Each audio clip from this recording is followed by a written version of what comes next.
Hello students, welcome to my channel mock study point. Students, मैंने कल आपको lecture 4 पढ़ाया था जिसमें मैंने आपको एपी के बारे में पढ़ाया था। आज हम मेंसुरेशन के बारे में जानेंगे। मेंसुरेशन क्या होता है, तो देखिए पहले हम मेंसुरेशन की डेफिनेशन देख लेते हैं। Mensuration is the branch of mathematics that studies the measurement of geometric figures. Mensuration क्या है? एक मैथमेटिक्स की ऐसी शाखा है जिसमें हम ज्योमेट्रिक फिगर्स के मेज़रमेंट के बारे में पढ़ते हैं, ठीक है। And their parameters like length, volume, shape, surface area, lateral surface area, total surface area etcetera. और हम इसके बारे में और क्या जानते हैं? इनके पैरामीटर्स, इनके लेंथ, वॉल्यूम, शेप, जो भी इसके अंदर एरिया होता है, सरफेस हो, लेटरल हो या टोटल हो, वो सब इसके बारे में हम इसमें जानते हैं, ठीक है। तो मेंसुरेशन की सिंपल सी डेफिनेशन क्या है? ज्योमेट्रिक फिगर्स की मेज़रमेंट। देखिए ज्योमेट्रिक फिगर्स कितने टाइप्स की होती हैं, तो ये देख लेते हैं। There are 2 types of shapes. ये 2 तरह की शेप्स होती हैं। कौन कौन सी? 2D शेप्स और 3D शेप्स। 2D शेप्स कौन सी होती हैं, पहले हम ये देखेंगे। तो हम 2D शेप्स की पहले डेफिनेशन जान लेते हैं।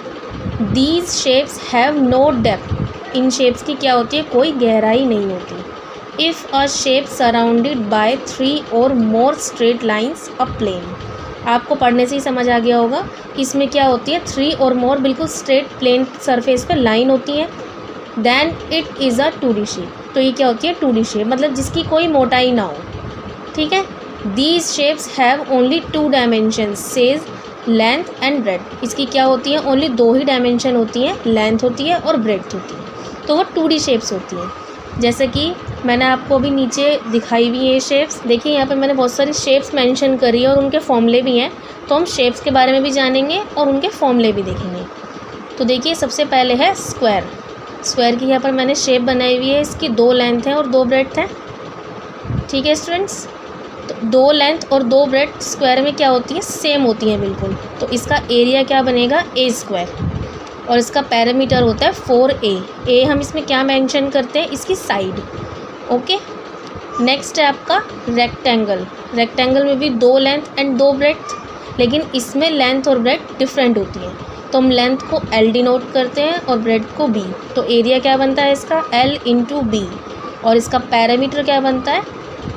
2 into L plus B. 2 into L plus B का मतलब क्या हो गया? 2 लेंथ और 2 ब्रेड्थ, उनको हम आपस में जोड़ दें तो पैरामीटर निकल जाएगा। नेक्स्ट है आपका सर्कल।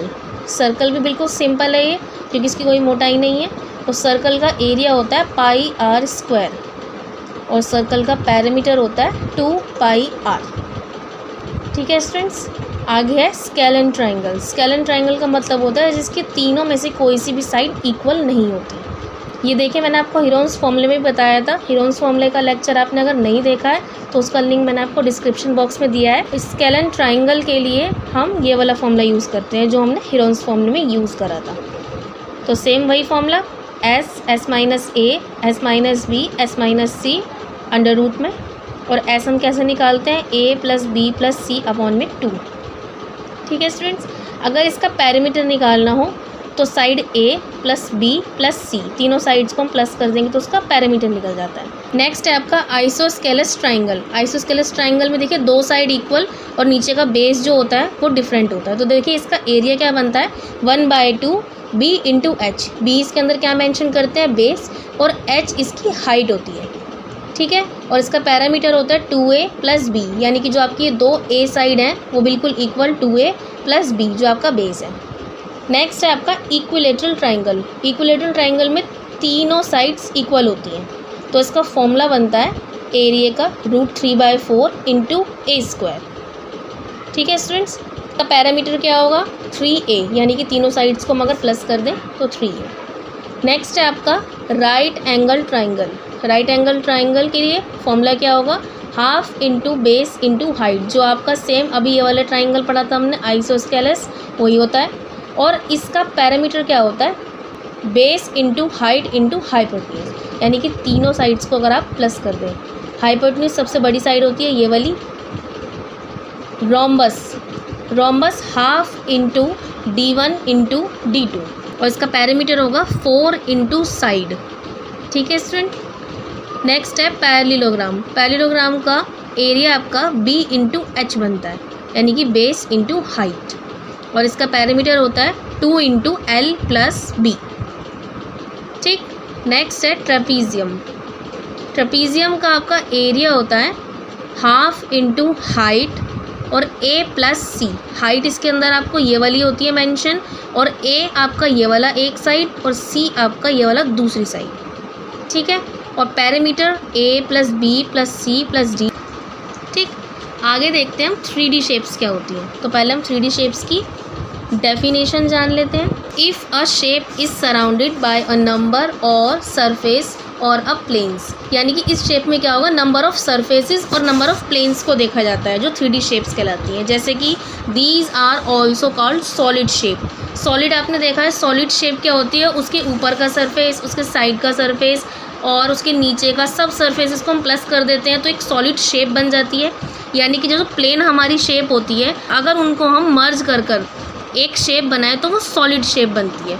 तो दे हैव डेप्थ और हाइट, लेंथ एंड ब्रेड्थ। तो इन शेप्स की क्या होती है, डेप्थ भी होती है, मोटाई भी होती है, गहराई भी होती है, हाइट भी होती है, लेंथ और ब्रेड्थ भी होती है, लंबाई और चौड़ाई भी होती है। ठीक है स्टूडेंट्स।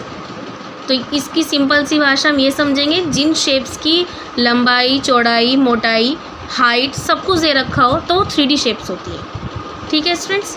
तो इनका हम फॉर्मूला देख लेते हैं कि फॉर्मूले में 3D शेप्स कौन कौन सी आती हैं और उनको हम कैसे मेंशन करते हैं। तो पहला है आपका स्फेयर। स्फेयर देखिए मैंने अब ना रखा, ये सॉलिड है। देखने में आपको ये सर्कल की तरह लग रहा होगा, लेकिन ये सर्कल नहीं है। सर्कल बिल्कुल प्लेन सरफेस होता है, लेकिन स्फेयर क्या होता है, सॉलिड होता है। ठीक है। तो इसका वॉल्यूम क्या होता है, 4/3 पाई आर क्यूब। जो सॉलिड्स होते हैं उनके अंदर वॉल्यूम भी निकाला जाता है, लेकिन जो 2D शेप्स होती हैं उनका वॉल्यूम नहीं होता, उनका पैरामीटर होता है। ठीक है। नेक्स्ट है आपका CSA या LSA। CSA curved surface area या LSA लेटरल सरफेस एरिया, दोनों बात एक ही है।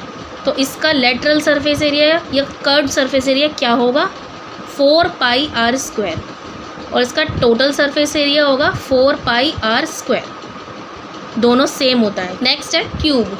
क्यूब का आपका वॉल्यूम होता है A⁴। इसका कर्व्ड सरफेस एरिया होता है 4A², टोटल सरफेस एरिया होता है 6A²। ठीक है स्टूडेंट्स। ए क्या है इसके अंदर, साइड, जो हम मेंशन कर लेते हैं। नेक्स्ट है आपका क्यूबॉइड। क्यूबॉइड में आपको लेंथ भी दी हुई होती है, ब्रेड्थ अलग दी हुई होती है और हाइट अलग दी हुई होती है। ठीक है। तो वॉल्यूम क्या बनता है, L into B into H, और इसका कर्व्ड सरफेस एरिया क्या बनता है, 2HL प्लस बी। नेक्स्ट है TSA क्या बनेगा, 2 इंटू LB, BH और HL, क्योंकि ये हमारी दो बार जुड़ती है इसीलिए। नेक्स्ट है सिलेंडर। सिलेंडर का वॉल्यूम आपका होता है पाई आर स्क्वायर H। ठीक है। इसका curved surface area, lateral surface area कुछ भी कह सकते हैं, 2 pi R H। Total surface area 2 pi R H plus R। R इसके अंदर क्या होगा, रेडियस, और आपका H इसके अंदर होगा हाइट। नेक्स्ट है कोन। कोन आपको देखने में ये ट्राइंगल की तरह लग रहा होगा, लेकिन ये क्या है, सॉलिड। तो देखिए इसका वॉल्यूम क्या होगा, 1/3 पाई आर स्क्वायर H। H वही इसके अंदर बिल्कुल सेम जैसे सिलेंडर में हाइट, इसमें भी हाइट। नेक्स्ट है CSA पाई आर L और TSA pi R S plus L। इसके अंदर S क्या है, इसकी स्लांट हाइट, जो कि ये मेंशन करते हैं हम। ठीक है स्टूडेंट्स। नेक्स्ट है हेमीस्फेयर। हेमीस्फेयर क्या होता है, जो स्फेयर का आधा पार्ट होता है। तो इसके फॉर्मूले बिल्कुल सेम उसकी तरीके से आधे आधे हो जाते हैं। देखिए 4/3 पाई आर क्यूब है, तो क्या हो गया 2/3 पाई आर क्यूब। CSA आपका 4 पाई आर स्क्वायर था स्फेयर का, इसका क्या हो जाएगा 2 पाई आर स्क्वायर। लेकिन TSA इसका चेंज हो जाता है, TSA बिल्कुल हाफ नहीं करते, वो होता है 3 पाई आर स्क्वायर। ठीक है स्टूडेंट्स। आपको मेंसुरेशन समझ में आ गया होगा। कोई भी प्रॉब्लम है तो आप कमेंट बॉक्स में कमेंट करके मुझसे पूछ सकते हैं। मैंने इसमें ज़्यादातर सारे ही फॉर्मूले मेंशन कर दिए हैं, आप इनको अपनी कॉपी में लिख भी सकते हैं। Okay, thank you.